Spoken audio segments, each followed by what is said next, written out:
Blog Talk Radio. Life is kind of a funny thing. If you believe it, you can have it.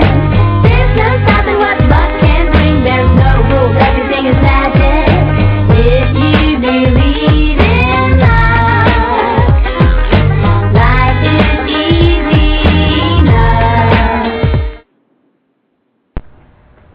Good evening, live from London. It is Wednesday, December 10th, and I'm here with Kevin from the London Competition Club. He is the president of the club since 2006. Too long.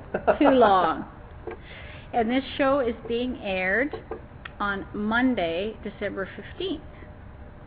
So what we're going to talk to Kevin about tonight is the difference between entering contests in Canada, sweepstakes in the United States, and competitions and prize draws in the UK. Thank you for being my guest, Kevin. It's a pleasure. It's nice to be here. Sorry about the weather. That's okay, it's warmer than Canada. Yeah, I suppose it would be, actually. You could have won some sunshine, though, couldn't you? I'm good, I'm not that good.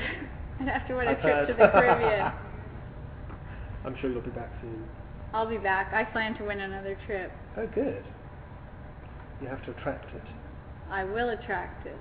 And you need to win a trip to Canada. I do. I've never been to Canada, and I have tried to win a trip to Canada, but I've never been successful. Yet. Yes, But excellent. I'm ever optimistic. So, we had a chance to talk a little bit about before the interview, and in Canada, we are still very much just entering what we call contests or sweepstakes. Just put your name in, and you can either enter every day, weekly, monthly, or some of them are on a daily basis, depending on the promotion. And the companies use it to attract new customers, get onto permission marketing lists, and really start a dialogue with the customers. But I think it's different here than it is in Canada and the US.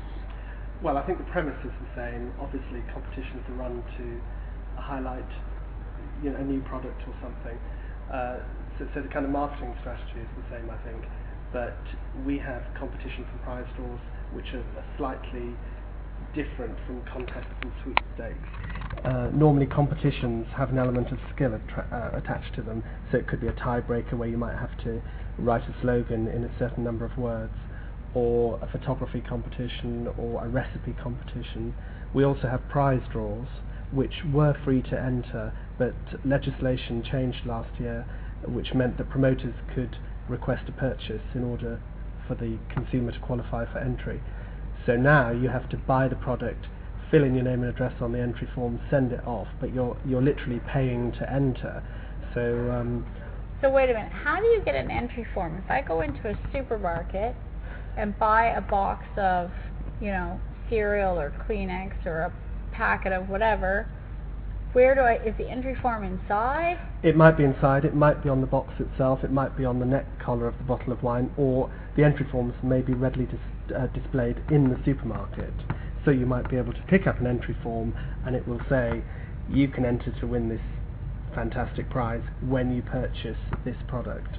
So you then send in your till receipt or barcode along with the entry form, and so you hope cut for the the barcode, best. cut the barcode off Yes, the product. yes. So But you have occasionally, proof. the more expensive products perhaps will contain the entry form within the packaging itself. So they know that you had to have gotten Yeah, it from inside yeah, the package. yeah. So they don't require anything else. Unless you're very clever and you take the neck collar or you open a box. Not that I ever do things like that. Actually, Although I don't believe it's illegal. No, I don't think it's illegal, but I say it's bad karma. I've done that in the past. Yeah. I won a prize once and I felt so guilty. I thought I'm never doing that again. I know, it does make you feel quite bad. And I thought I'm going to lose somewhere else in life, so it's not worth it. Yeah. No, you're right. I think you're right. I think you have to do as you would be done by, really, and have a certain amount of integrity. So that could get expensive, and that means now on those ones, can you enter every time you purchase? Like if you have a kid that goes through, Cocoa Puffs, 3 boxes a week, can you enter 3 times a week? Well, I think increasingly the terms and conditions state it's 1 entry per person or 1 entry per household. So you have your closing date, which might be, for example, the 31st of December, and you can only enter once. So then you have to dream up another address and another name, one of your relatives or one of your friends, and enter, make multiple entries that way. So it's good to have a circle of friends, which I think Yeah, you should I have have several addresses in this country that I use. Oh, so you could use work. But I don't and own all those home. properties. You don't own them, or you do own them? I don't own them. Oh, you don't own them. Your best friend. Exactly. Your mom. Your brothers, your brothers, sisters, cousins. Yeah, some people enter, 20 plus times using that method. But that's the way they. See, but I think the marketing chances. companies are silly to do that because they're just encouraging people to, fudge. Yeah, no, exactly. And sometimes you do see a rule which says the entrant may enter as many times as they wish, and that's great because you can enter every day. Well, you think if the idea is they want you to pay for the product to get the entry form, that they would say that, because if your kid is the kind, if your house happens to go through billions of rolls of toilet paper or boxes of Kleenex, or your kids go through Cocoa Puffs like they're going out of style, it's just bad marketing strategy. That's just a bad marketing strategy because you want to increase those sales. Exactly. So they're trying to increase the sales, but they're actually limiting your chance. So it kind of doesn't make sense to me. Yeah, I find that very. You would think they would be actively encouraging you to buy the product as many times as possible. Not only increasing your chances of winning, but they increase their selling sales. their product. Yeah.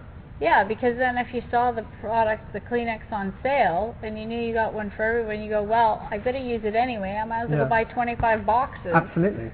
And store it in the linen closet until the next competition. I mean, there is a promotion here at the moment with New Zealand wine, and you have to go online, type in the code from your neck collar, and answer some questions about wine. The prize is a trip to New Zealand next year.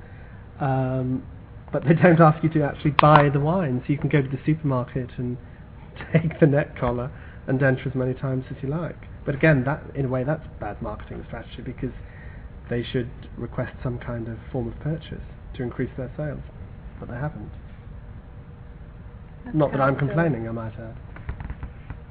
No, I don't think you'd complain, but I just, as a marketer, I find that slightly insane. It's very strange, and they very often copy terms and conditions from a previous promotion which bear no relevance whatsoever to the current promotion, and reading them is like a minefield.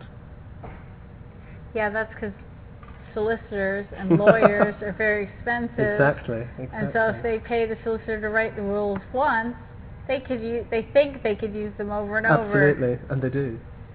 But in the States, you can get, especially in the United States, it's very litigious. They can get themselves into a lot of hot water doing that. Absolutely. No, you're right. But we're too nice in Canada. Nobody seems to sue. Yes, litigation is always a bit of a dodgy area.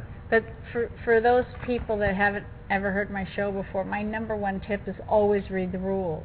Yes. As dodgy as they may be. Yes. Read them, find out when you can enter, when it stops, how many times you can enter, any conditions, like you were saying. Now, what you said at one point, there's a tiebreaker, and you have to write like a little. What does that mean? Why is it called a tiebreaker? Do they draw more than one name? No, in fact, it's quite a strange term to use, I suppose, when you think about it. But it's basically a way of choosing the winner. So there's an element of skill involved, and the judging panel will choose what, in their opinion, is the best entry. So it's not a random draw? It's not a random draw. I mean, very occasionally they will draw a handful of entries and judge those entries only. But generally, if there's a tiebreaker involved, they will choose the best entry. Well, that's not really a tiebreaker, is it? It's not really a tiebreaker, but that's what they call them. Complete the following tiebreaker. Because sometimes they ask a question as well, a very simple question, which might be something like, what's the capital of France? Well, 99.9% of the entrants are going to say Paris. So they know most of the entries are going to be correct. So then they have the slogan element, the tiebreaker element, to choose the winner. So they can see what's a little bit better. It's a test of subjective skill, I suppose. there can be no clear winner because they actually, they choose the winner from the entries submitted, the best entry in their opinion. See, we don't And the have judge's too many. decision is final. Well, it always says that in our rules too, even if it's not judged. Yeah, well, exactly. And sometimes we think they aren't judged. Sometimes the winning entry is so bad, we just think it must have been drawn. Now, do you have voting contests here? Well, we have occasionally like things where you have to vote for, I don't know, the Academy Awards or something in a competition, but that kind of voting. Okay, Is that because what you we mean? have a lot of ones where the company will say, okay, it's promoting this time of year, the Christmas lights. So there was a big one last year, and they want pictures of your house decorated up for Christmas. Oh, okay. Or something with lights in it, like the tree or the children, or something completely over the top. something Christmassy. And they put them. You have to upload it, and then the picture that gets the most votes wins. And I don't like those because it's not we do have what those. the company thinks is the best picture, or what actually is the best picture, but it's who can cast the wider net, who knows the most people that they can get to vote. Yeah, it's not very fair. It's not fair at all. We do have them, and in fact they are becoming increasingly regular. It's called but I don't like them. I haven't done them. I don't like them either because I'll enter them if it's judged by the company, because then I know they are looking for certain criteria, and they will judge the best ones that fit their criteria for the contest. But if it's, the world can vote, I don't enter those. I'll vote for my friends, but I don't enter them myself. Exactly. Because I just don't think that's very fair. Not my favourite type of competition, I'm afraid. No, it's not mine either, sadly. And the premise is really good, to get the public involved, but I think it goes awry somewhere. Well, yes, exactly. I think it just smacks of unfairness, and I think, it's you don't know where to start really, because you just think I've probably got no chance of winning. Now, do you have what's really becoming popular in Canada is more and more competitions are showing up on Facebook. Oh, really? I'm going to guess by that statement that they're not really popular here yet. Well, they haven't really started on Facebook, but what is increasingly happening here are text competitions. Yes, they're big already. You text a code word, or maybe a code word plus your name and address, or a code word plus an answer and your name and address to a number, a short code number. And I have actually won a few text competitions this year, but there's a guy in our club in London who has won some fantastic prizes this year just from text entries. The least currently, the stats show that there's the least number of people entering text competitions. So your odds of winning are the highest. So if you haven't started yet, start. And wait for the phone bill to arrive. It's not that, okay, now, if you have to pay, that's a good question. Well, the problem is, here anyway, if it's a short code text number, you invariably have to pay between 10 and 25 pence, or even 30 pence to enter. It's not included in any kind of text bundle or calling plan. No matter what. Okay, because in Canada, I tell people to look for the words standard text messaging rates apply, and if you have a text package, you do not get charged. And if it says premium text messaging rates will apply, you will pay a fee, and they're usually pretty hefty. They're $1, $2, up to $5 for some of them. Some of the text entries here, certainly for some of the magazine competitions, are £2 a time. So that's $4 Canadian. It's expensive. That is very expensive. And I'm not prepared to starve myself in order to do it. Well, if it was a really good prize, I might do one.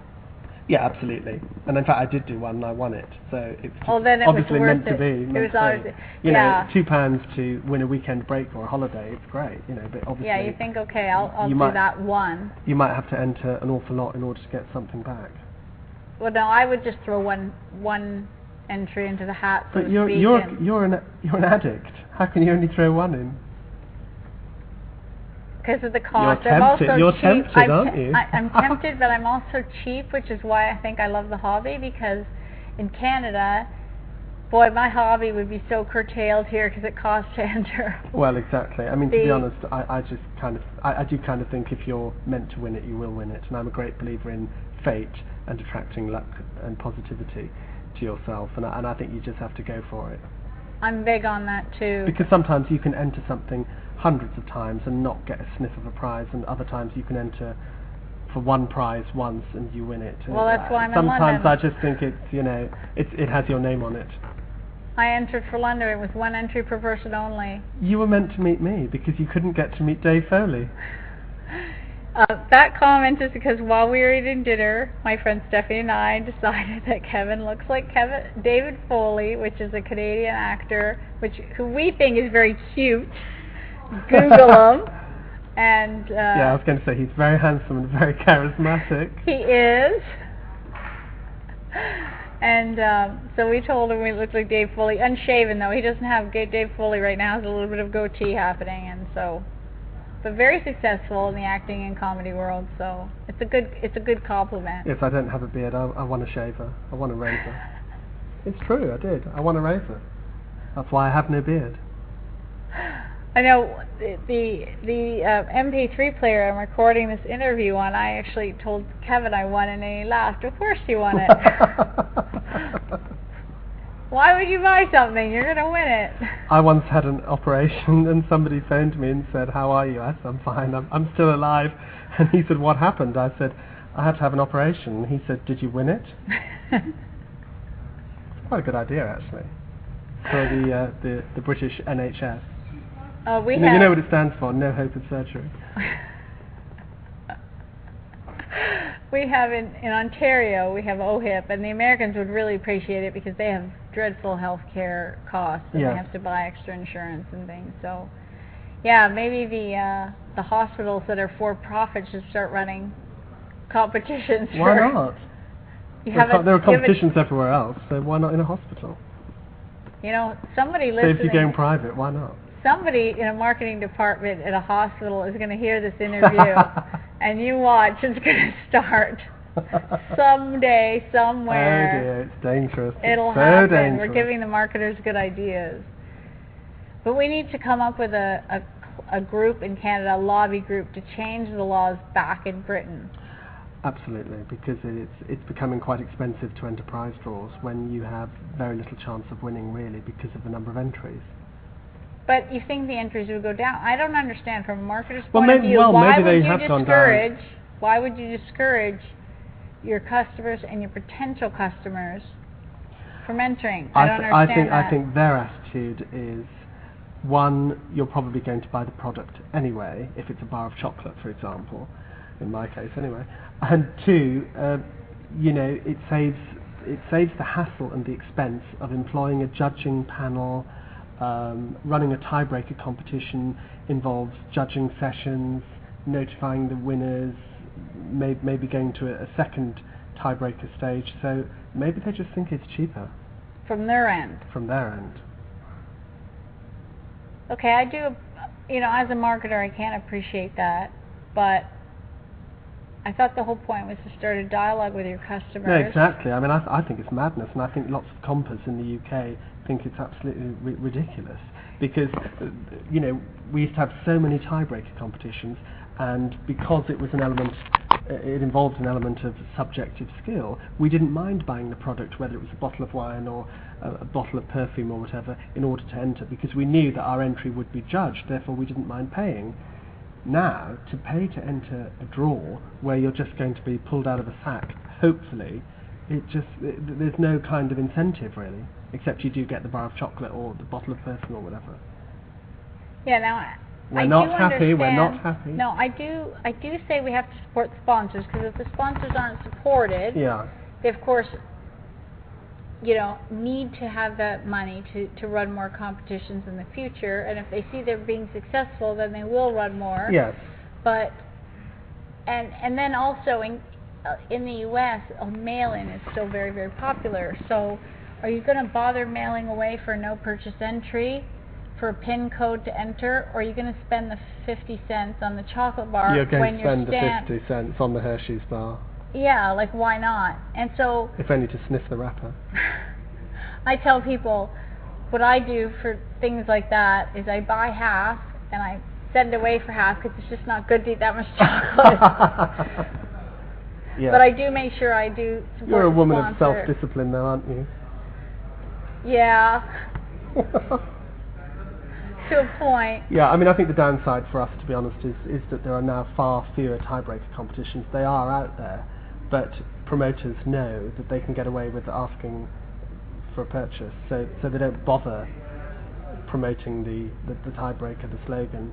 So nearly everything now is either text or entry form with a purchase, and it's kind of dull. It's made the hobby here dull. Not in terms of prizes, because there are some great prizes to be won, and there are lots of people, especially in the LCC, our competitors club in England, winning fantastic prizes, whether they're draws or text. You know, they are out there and they are winning them, but it's not quite as exciting as it used to be. Canada and the UK need to take a lesson from the Americans, because they have competitions where the prizes are huge and they get the people involved. When I was in Texas last month, I was listening to the radio, I was looking at the newspaper. There was so many things to enter, and they involved you participating. So, for example, one radio station had, get the calendar for our month of madness, and they were giving away a crazy prize every month. Like, one prize was the Coldplay in London, and I was like, darn, I can't enter. And another one was the Madonna in Rio, and it was just like huge prizes like that. But you had to get the calendar at the local mall. And then each one was coded. Right. And then every morning they would announce a code, and if you heard your code, you could call in and you were the winner for that day. So, they made you, do some stuff. And I think there was another way that if you went to some of the merchants in the mall and got stamps or something, there was another prize. Like, they really get the consumer involved, doing all this fun stuff. We do have similar things, but of course, what if they don't give all the calendars away? What if they don't use up all the codes? That means lots of prizes aren't given away. No, because usually what they do in that case is they'll call another number. Oh, okay. Right. Well, so sometimes they don't hear. We have a thing on the front cover of quite a lot of magazines where you call a premium rate hotline, and if your front cover code matches the code they read out, then you've won £10,000 or something. But if all the magazines haven't been sold, then they're not going to read out the code. Or not everybody calls in. Or not everybody calls in. So they ensure themselves not to have to give away the prize. That almost seems sneaky, doesn't it? Very. And I don't like it. So let's learn a little bit about Kevin. When did you start entering? Well, I was walking down the street outside my office about 13 years ago, and I bumped into an actor friend of mine who said, "Oh, my girlfriend's just won £50 from Roundtree's Fruit Gums," which is a little tube of sweets that we have here. And I said, "Oh, what did she have to do for that?" And he said, "Oh, she had to write a little limerick about fruit gums." And he told me what it was, and she won £50, and I thought, oh, that's good. And he said he'd subscribed to what we call a Solutionist magazine, and I'd seen an advertisement for this magazine, and I thought, oh, actually, for £15, why not? It might be worth a try. And I literally just sent off £15, got the magazine, entered everything I could. And I remember the first thing I entered, I was watching television, and we have a show here called EastEnders. Oh, it's in Canada too. And well, you had to actually write who you had to come up with somebody you'd take on an English country cottage holiday with you. One of the actors on the show? No, it was nothing to do with the show. Oh. I just happened to be watching the show, and I couldn't think of anybody, and I kind of thought, oh, I'm just going to give up. And then I noticed that the actress who played Pauline Fowler, who by a strange quirk of fate is now one of my clients, she was leading a rather sort of down upbeat life, and I thought, oh, she could do with a little weekend or a week in an English country cottage. So I said, from city strife to country air, what a change from Albert Square, which is the fictional square the show is set in. Anyway, I thought no more about it, sent my entry off, and I won £1,000. Oh, good on you. And I thought, oh, great, it's so easy, I'll carry on. And of course it isn't that easy, as we all know, but persistence has paid off, and over the years I've just managed to amazingly win loads of holidays, 2 cars, and some fantastic prizes. Well, that's one of the American sayings. It's patience, persistence, and postage. Ah, okay, the 3 Ps. But I guess here now it's persistence, patience, and pounds. Yeah, exactly. Well, I always say take 1 step towards luck, and luck will take 2 steps towards you. I love that. I'm going to quote you. That's my motto. I'll be invoicing later. So what's your all-time favorite prize? Well, I've got a couple actually. I once won a fantastic weekend break at the Veuve Clicquot Champagne House in France, and it wasn't until I got there that I realised that I was actually staying in the Veuve Clicquot family house with my own housekeeper and butler, and every room had a fridge full of Veuve Clicquot champagne. Holy so moly. that was amazing. And I hosted a dinner party where the head of Veuve Clicquot came, and we tried some fantastic vintage wines. Fantastic vintage champagne, I might add. And one of the other prizes I won, which I'm slightly notorious for in this country, is that I won a golfing trip around the world, which enabled me to go to Bolivia in South America, and Vegas, and Scotland and Iceland, and I'd never played golf before in my life, but there I was on the 4 most extreme courses in the world. So, how did you handle that? Well, when they rang and told me I'd won, I thought, oh no, I'm going to have to play golf, because there were some really nice runners-up prizes, and I thought, quite nice to have a Pringle golf clothing jacket or fleece. And when they said, you've won the first prize, what's your handicap, and are you going to bring your own golf clubs? And I said as a joke, oh, my handicap's about 900, and they kind of laughed. And they said, what about your clubs? And I said, oh, I think you'd better hire them because they're too heavy to trudge around the airport. And they did. And it wasn't really. You don't own golf clubs, do you? No, I most certainly don't. And it was only really at the end of the trip that I kind of admitted that I'd never played golf before, if they hadn't worked it out. But the guy who promoted the competition did say to me, he said, listen, have you enjoyed yourself? And I said, oh, it's been absolutely terrific. It's just the most amazing experience. And he said, well, you've been a fantastic guest to come on the trip, so, So it worked out really well. They didn't mind because at the end of the day, I'd bought the product in order to enter the competition. I was one of their consumers. I just wasn't very good at golf. Now, what was the product? Well, you had to buy an item of Pringle golf clothing, and the cheapest thing I could find was a pair of shorts, which I've never worn. Oh no, you didn't even take them on the trip? Oh, definitely not with my legs. But you look like Dave Foley, how could you rob? Well, he has a beard, so maybe his legs are hairy. And better. Okay. That's really funny. I know. But it was just the most extraordinary trip because it's not the kind of thing that you would pay for, or could pay for. And just to end up playing golf in the Andes. Wow. From buying a pair of shorts, that was an incredible thing to happen, really. Now, what about, have you ever won anything really strange, or you get a prize and you think, what in the world did I enter this for? Well, I entered my mother into a competition when she was alive, and she rang me up and said, why is there a year's supply of Tampax on the doorstep?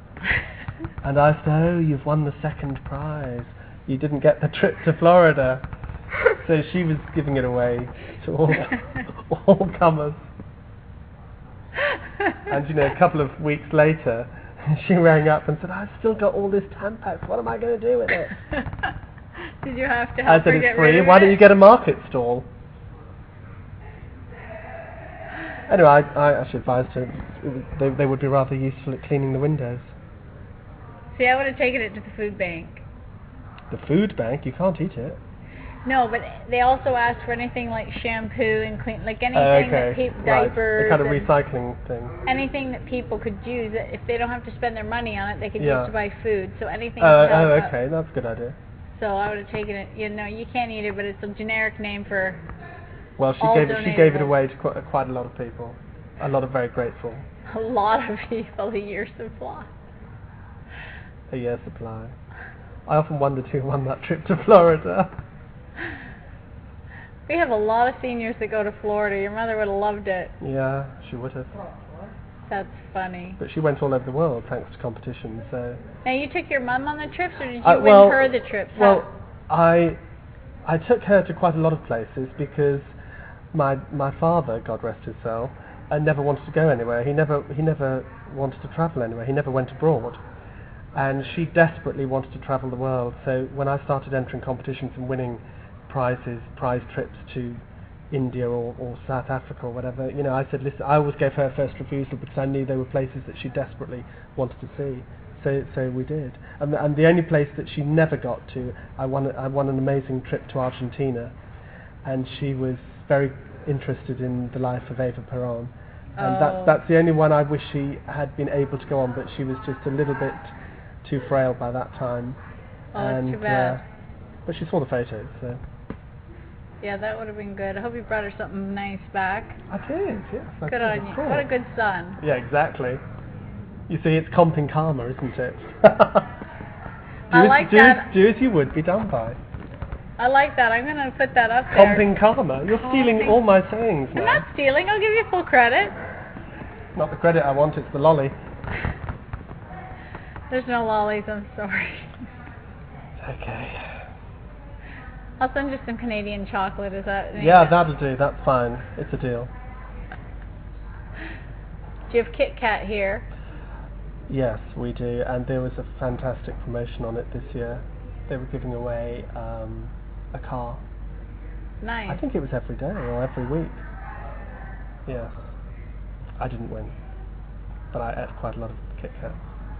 I discovered the other day at the back of the fridge a chocolate bar with a pin code in it, and the competition had expired.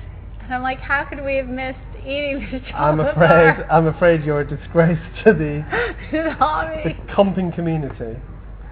How could you leave a code at the back of the fridge? I don't know. Actually, it was in the butter dish. It was That's in the even worse. It's in the Explain yourself.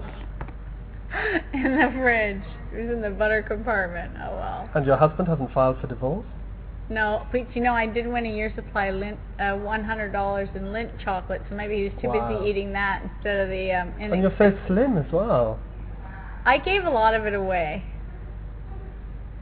Yeah. Oh well, you made somebody happy. I made somebody happy. My husband's eating all the dark chocolate. I like white chocolate and milk chocolate, so that eliminated a lot of the bars. So it's good. But yeah, it's fun. I like the hobby because you never know what's going to show up. I like what I call the Christmas aspect. Absolutely, absolutely. When there's a knock on the door and the postman's there, it's just, you know, with a parcel, you just think, oh no, what's this? Well, the one thing I knew I was addicted to the hobby when I got a phone call and a gentleman said to me he was from Reader's Digest, and my first thought was, oh my gosh, what did I win? And he said, no, we want to interview you for the magazine. And I went, oh. And then I went, wait a minute, that's good. So I was so disappointed at first that I didn't win anything. You were hoping it's going to be $1 million or something. And I thought, afterwards I thought, okay, wow, this hobby is like way too far, because my first thought was that I won something. And it was for, well, I guess I'll label it business. Well, the worst thing for us here is when there's a postal strike. That is the worst time for any compo. We can't bear it. If there's a postal strike or the postman doesn't come one day, it's you know, depression time. I'm the only person that looks forward to Mondays, and I run to the post box every day. And I whip through. If there's a bill, I don't notice it. I'm looking for the wins. What did I win? What did I win? Or if you have a missed call on your mobile. I mean, it's panic stations. They could be calling somebody else to say they've won.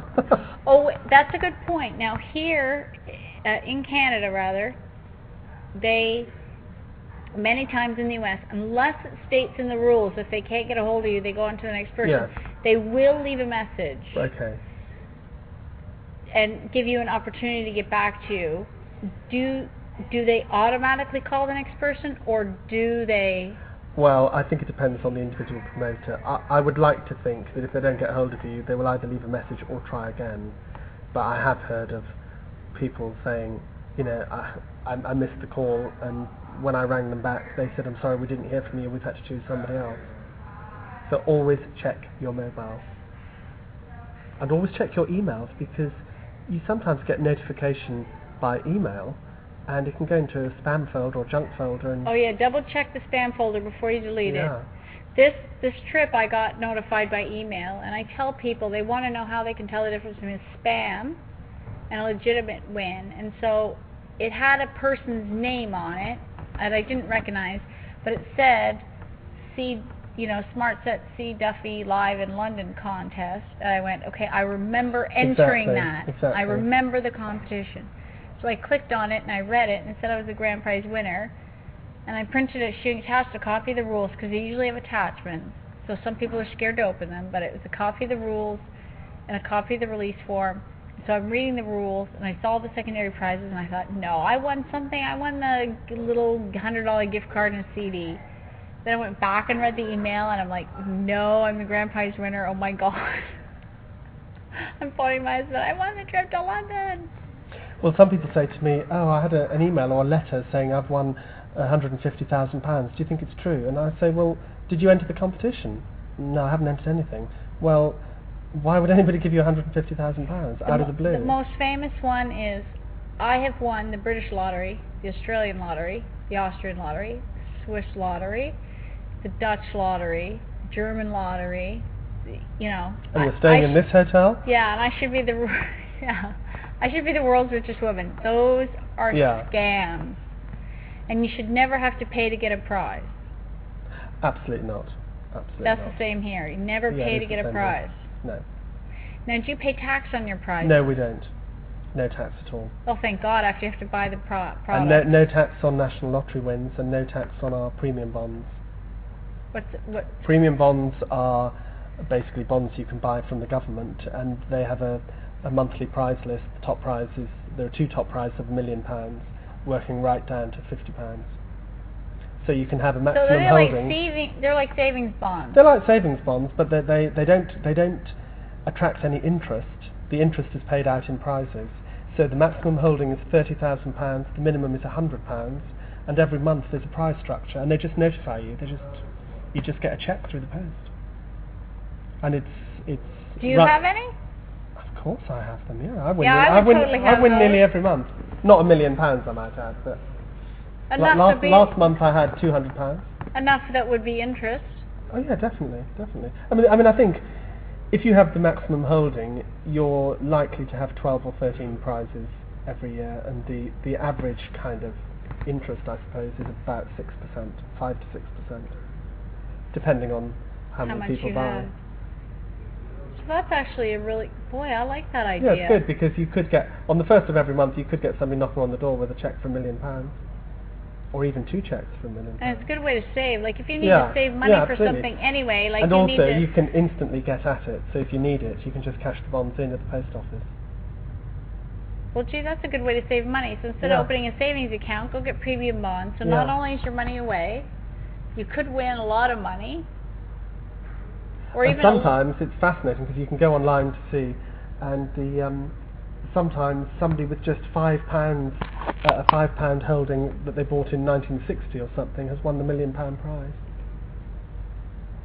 Crazy. It's not a foregone conclusion that the people with the most bonds win the highest prizes. No, because it's obviously a random draw. Totally random, yeah. That's awesome, and your name's in the hat every month just because you're holding. Yeah. Well, boy, oh boy, oh boy. Do you have to be in the country to get those? I was going to say, it's a reason to move to the UK, isn't it? No, but do you have to be a UK resident to buy them? I think you do. I might be wrong, but I think you do. I'm going to go check the rules on that one, because if not, I'm going to start saving. I'm going to start saving pounds. If you want to give money to the British government, that's absolutely fine. No, seriously. Boost our economy. We need it. We all need it, but I have a chance to win, and then I could move. I could buy a house here. Yes. I do like your sense of optimism, Carolyn. I really do. Now, it'd have to be small, because the loft that I was looking at on Thames start at 1.5 million pounds. Yes, it's not cheap to live here. So it's not cheap to live here. I'd have to get something a little smaller, but that's okay. Maybe a trailer somewhere. A weekend house. A weekend trailer. A weekend trailer. Okay, no. Okay. I'll buy the house next to yours just to be annoying. I'm moving.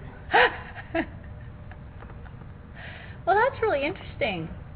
Yeah. So how many different entry methods do you have? In Canada, we have 5. Canada and the US, we have 5. We have what we call in-person. So you might go in a restaurant and they say leave your business card and you can win. We have or that. they have a box in the store and you fill out and we call drop that it post in store. Okay, post in store. And then we have call-in. So many radio stations will have, 5th caller through to this our contest we have line a lot of those. win. So you got that. Yeah. Mail-in. Which could be postcard or plain paper or entry form. Like a mail-in, you have to mail in a... You literally have to put a stamp on it and post it. Well, the entry forms are like on postcards sometimes? Well, sometimes they are, but you're talking about postcards, entry forms, anything you paper mail in. Yeah, we have that a lot. Now, what about online? Yes, lots of online competitions. But they are normally 1 entry per person, unless it is a daily competition where they encourage you to enter every day. Now we have a lot of those. We have a lot of those. You don't seem to have them here? No, and unless they're giving away a different prize every day. If they're giving away one prize, like a holiday or a car, they will normally let you enter once, and then if you enter again, a little box will appear saying, you have already entered. That's called a repeat entry block. Well, we have that all the time. Actually, but at the moment we do have a lot of daily ones because it's near Christmas, so we have Advent competitions. But I like those repeat entry blocks because sometimes you forget. Yeah, absolutely. And so it saves you from disqualifying yourself. Absolutely. So it's actually good. It's not necessarily a bad thing to get irritating, but good. Yeah, irritating, but in a good way, because you don't want to disqualify yourself. No, not at all. And I know in Canada some companies don't pay. Like there's costs involved in adding extra features to every promotion. Some companies don't pay for that. Okay. So you could potentially disqualify yourself if you don't remember. Yeah. I probably have many, many times. Yeah, I think we probably all have. It's very hard to keep track of everything. So, and then the last one is text messaging, which you said is starting to get really popular here. Increasingly so, and in fact I gave you some entry forms, or leaflets I should say, earlier on, and they are readily available in a lot of supermarkets, and then they will give you the text details on the actual leaflet. And also in supermarkets, when it's a text competition, they normally have very large hanging boards from the ceiling with all the text details on. I'm going to scan those and post them to my blog so everyone can see what sample entry forms there are in the UK, so people can get an idea of what the entry forms actually look like. So I'll be posting that on my website as soon as I get a chance and get over the jet lag. You lead such a glamorous life. I do, don't I? It's fun though. I like it. I meet all kinds of interesting people. We all like it, and I've made so many fantastic friends through it, and I've met so many interesting people that I would never have met in my normal everyday life. Now, one of the things I like about the hobby is you meet people and they poo-poo the hobby, or they roll their, you've won again, and you get the big eye roll, or they ask you how you enter and then you get the big glaze over. And the reason it's fun to have what I call a contesting buddy is that you don't get that. You tell them you won something and they jump up and down with you and they clap and good for you and they, isn't that amazing, and you must send me a postcard. Exactly the same here. It's actually quite irritating when you talk to a non-comping friend, because they're either irritated by the fact that you've won something again, or they're slightly jealous, or they start thinking, oh well, I'm going to do it, it's so easy, and of course we know that it isn't. You have to persevere. Well, if you've seen the movie, The Prize Winner, or read the book, The Prize Winner in Defiance, Ohio, Dorothy Schaefer says you have to really want to enter. Yes. And it is an addiction. It's in your blood. It is an addiction. I think some people do take it too far. They enter for anything and everything and end up winning something that somebody would genuinely like, and they try and sell it on, or they don't turn up at the event.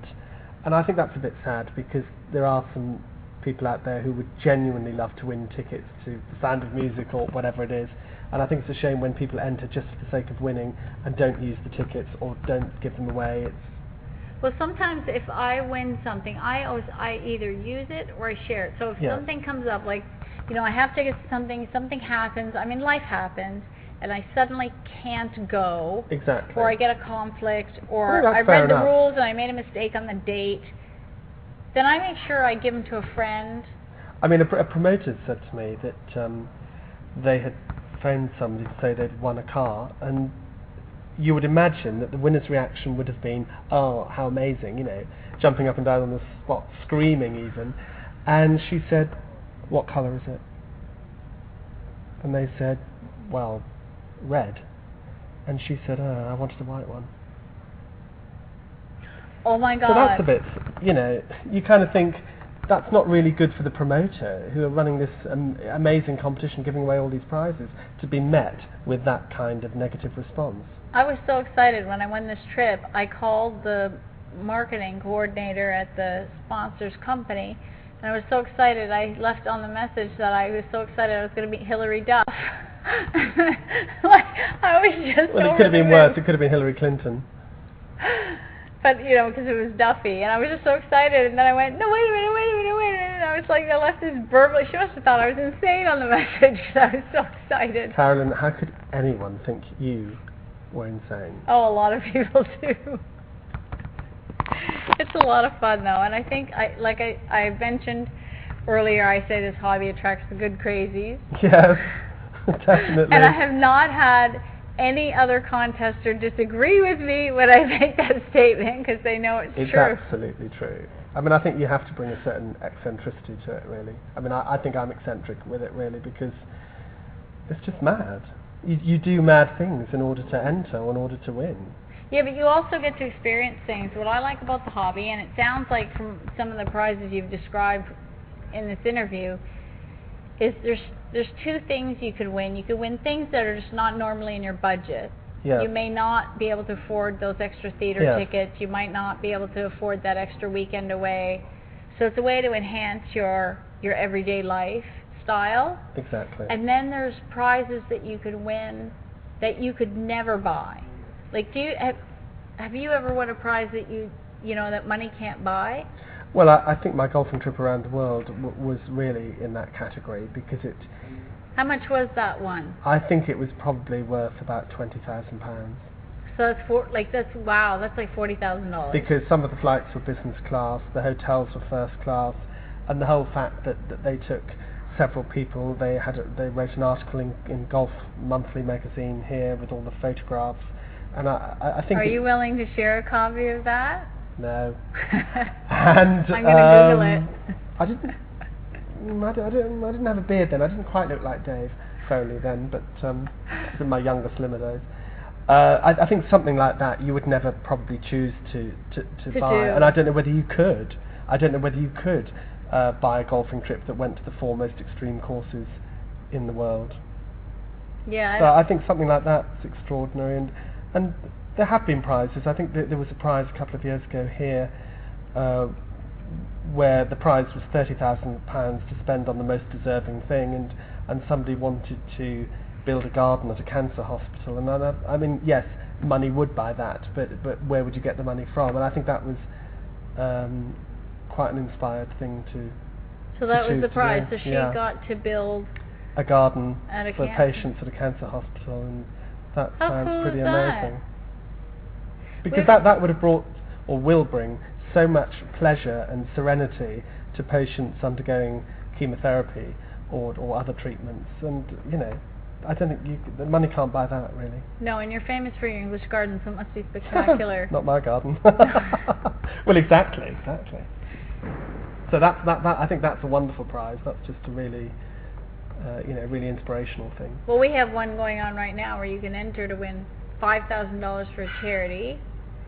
And it's a random draw, so if you're selected, you get a coffee maker and a grinder and a year supply of organic coffee. Oh, that's good. So you get a nice little gift pack. And the charity gets something and the charity as well. gets $5,000.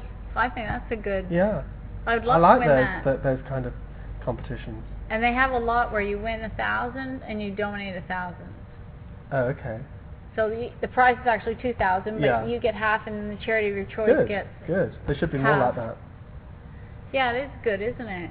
Kind of spreads the contest karma. Well, not only that, but you don't feel that you're being so greedy or grabbing, which I think compers, contestants are seen as. They're seen as, wanting something for nothing, which I'm sure most of us would agree with, but we're not necessarily greedy. No, see, I want to change that perception. My goal is to make the marketers realize we're consumers who like to have fun. Exactly. And at the end of the day, they're raising awareness of their product, so they can't lose, because promoting a competition is probably a lot cheaper than running an ad on a TV commercial. And to viral it out, it goes really, really quick. Yeah. Especially the ones that give you an extra entry for every friend you refer to. Yes, we kind of think that's a little bit dangerous here, because unless you ask your friend first, that person could end up with an awful lot of unwanted attention. Oh, that's one of my tips. You have a circle of friends that are expecting those entries. Yeah, that's fine. And they have two kinds. They have open-ended and closed loop. Open-ended means if I send you the competition, like if I fill your name in as one of them, I just get an entry, an extra entry. You don't have to enter. And then there's what they call closed loop, where if I enter you, you have to click the link in the email and then enter. So that's a closed loop. Yeah. So there's two kinds. So there's certain people that I will only refer to the open-ended ones, because I know they won't enter. I said, you're going to get emails, just ignore them. I just get an extra entry. And they're like, okay. As long as it doesn't generate any spam mail, I suppose. No, but you know what I tell people? If you're on the internet, the sad reality of being on the internet is you have to have really good anti-spam, really good antivirus, just generally really good PC protection. Yeah. Because you know what? I know people that don't enter and get more spam than I do. Yeah. That has nothing to do with, if you're connected to the internet, you have to protect your PC, period. That's unfortunately the reality of being online. You are a wise woman. I am a wise woman. I was really smart and had my husband write the entire techie chapter in my book, because I just say, load it on, hon, what do I need? And make sure I'm protected, and he does. Well, good, it's sensible. But yeah, you need to do that, and a lot of people that have... Now, if you have a large senior population that's been entering competitions for a long time, because I noticed in the United States, when I go to the conventions, there's a very large senior population that's really, really miffed that it's moving from mail-in sweepstakes, which they've been doing for 20 years, to online, and they're really not comfortable using the computers. Yeah. I mean, I have to say, in our club in London, we do have quite a number of people over the age of 80 who are actively using the computer to share information and make entries. So, 3 cheers for them. They've decided to move with the times, and I think if you can't beat them, you have to join them. I think those kind of people have seen the competition scene in the UK change dramatically over the last 40 years. I mean, it's changed since I started doing it, and it's changed even more radically, I would say, in the last 3 or 4 years with the advent of text competitions and the change in legislation here. The competition scene has changed, but instead of weeping and wailing about it, I think you have to go with it. You're not going to necessarily change it back overnight, and therefore you need several telephones, mobile phones, so that you can make lots of entries by text. You need to get your laptop up and running so you can enter lots of internet competitions or email competitions while still looking for the entry forms in the supermarkets and other places which run competitions. And you just have to go with it. You have to move with the times. Do you track your wins? Yes. Do you use a spread? Like, how do you track? I use a spreadsheet. I'm not that sophisticated, I'm afraid, but I certainly, when it comes to writing my tiebreakers, I keep them all in the book, so I know exactly which one has won if I've entered something more than once in a different name. And I mean, I think probably my success rate, although people think I'm hugely successful, I think my success rate is certainly no more than 4 or 5%. See, I tell people I that. win less than 1% of what I enter, so... But then, if you win a car and a fantastic holiday somewhere, then... Who cares? Actually, even if you don't win anything else that year, you've actually done pretty okay. It's worth all your time. Yeah, exactly. And it's fun. It's great fun. What else would we do? I have no idea what I'd do with my time if I had stopped entering. Well, I'd probably have to take to drink. Or eat even more chocolate. That's not good. Or enter competitions as the Dave Foley lookalike. You know what? If I see a Dave Foley lookalike contest, I'm still ringing you up. We're going to win. Together we'll win. Where do we get the beard from? You have to grow it probably. Oh, we could Photoshop it in. You can do anything. I think that would not count as an original photo. Well, by the time you won and flew over, you could grow it. Well, yeah, exactly. You'd have time. And if they say, well, it doesn't look quite the same, you go, well, I trimmed it up to look for the better for the... How do you think Dave Foley would feel? Good, because you look like him. I can't wait to get on Google and have a look. They had one. They had a competition for Stephen Colbert lookalike in Canada on the Comedy Network. And they had this guy win, and he got to fly to New York and be in the audience and get interviewed by Stephen. Let's do it. That's fun. Well, we got to find the competition first. I'm sure you will. I have a feeling. We're supposed to put it out to the universe. You find every competition, don't you? I mean, you must be totally aware of virtually everything that's going on. Yes and no. One thing people tell me is they're very concerned that because it's going online and because it's doing this, because it's doing that, and it's easier for people to enter, at least in Canada and the U.S., yes, that their odds of winning are going down, and they're complaining about it. And I said, yes, but there are so many competitions out there, I don't have time to enter them all. It's impossible to enter every promotion out there. But also, what I say to those people is, somebody still has to win. It could be you. So there's so many out there that there's enough prizes for everybody. Well, that's true. Yes, the odds might have gone down, but, that's the game we play. But if the odds have gone down, why do I win 5 promotions at least every month? Well, the odds are stacked against you anyway, so why'd you bother to do it at all? Because you love doing it. Yeah, because I love the hobby from beginning to end. I love finding a competition. I like entering about it. I love being on the site and thinking, oh, look at that, I could be in Hawaii, or ooh, look at that car. It feels our ooh, dreams, look at that basket of goodies. Ooh, I could use more face cream. I'm almost out. I didn't like to say anything. Oh, thanks. That was a joke. Yeah, sure. And so I spend the time dreaming. It's like we have the big thing. Our lottery says, one of the big lottery slogans is just imagine.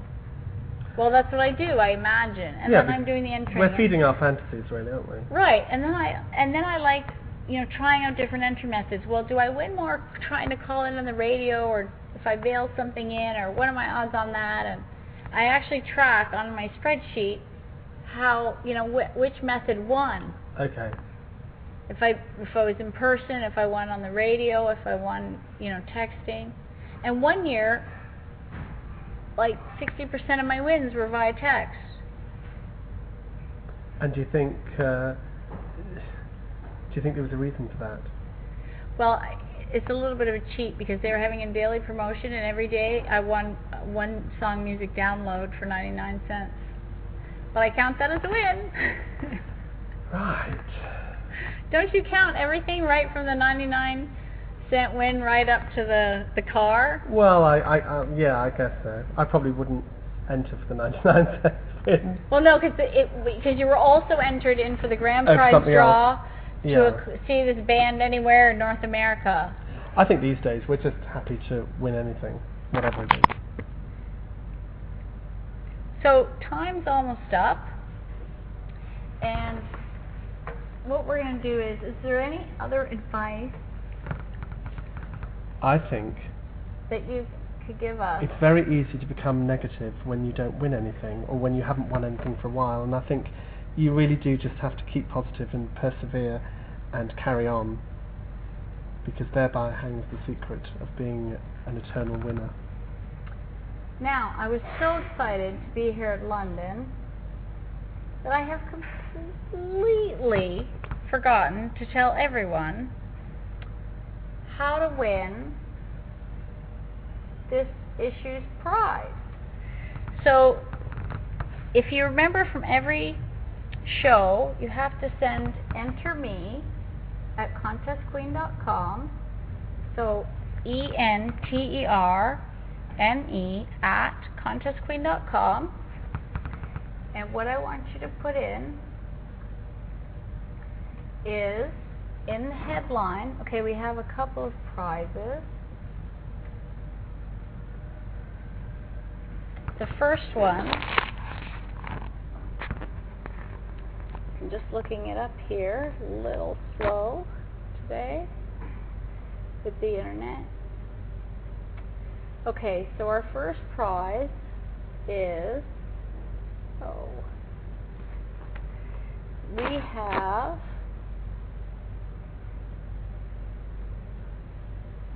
two prizes. Shelley's hand printing service. She has donated a set of 50 hand printed 3x5. So it will save you all that handwriting.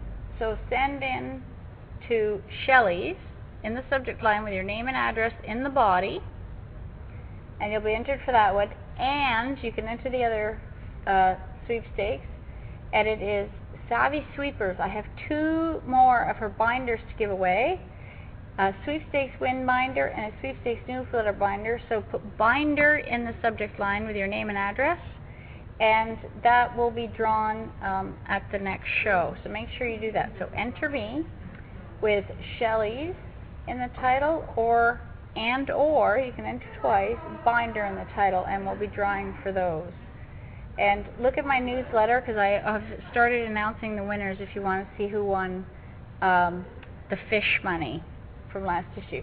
So I want to thank Kevin for taking out his time this evening to come make the crazy contest queen who won a trip to London and spending dinner with us and spend an hour talking to all the competitors, sweepstakers, and contesters out there. All those busy people. All those busy, crazy people. It's been a pleasure. Thank you so much.